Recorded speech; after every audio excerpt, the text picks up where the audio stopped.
Mes chers compatriotes, depuis des années, un même sentiment vous étreint, vous oppresse, vous hante. Un sentiment étrange et pénétrant de dépossession. Vous marchez dans les rues de vos villes et vous ne le reconnaissez pas. Vous regardez vos écrans et on vous parle une langue étrange et pour tout dire étrangère.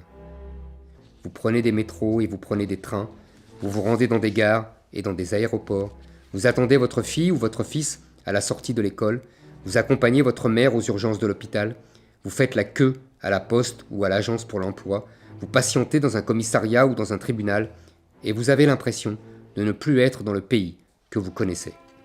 Vous vous souvenez du pays que vous avez connu dans votre enfance, vous vous souvenez du pays que vos parents vous ont décrit, vous vous souvenez du pays que vous retrouvez dans les films ou dans les livres, ce pays que vous cherchez partout avec désespoir, dont vos enfants ont la nostalgie sans même l'avoir connu, ce pays que vous chérissez et qui est en train de disparaître.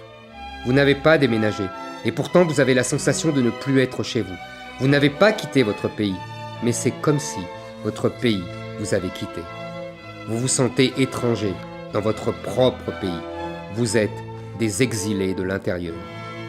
Longtemps, vous avez cru être le seul à voir, à entendre, à penser, à craindre. Vous avez eu peur de le dire, vous avez eu honte de vos impressions.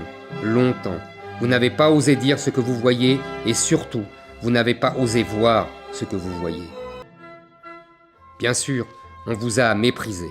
Les puissants, les élites, les bien-pensants, les journalistes, les politiciens, les universitaires, les sociologues, les syndicalistes, les autorités religieuses vous disaient que tout cela était un leurre. Comme vous, je n'ai plus confiance. Comme vous, j'ai décidé de prendre notre destin en main.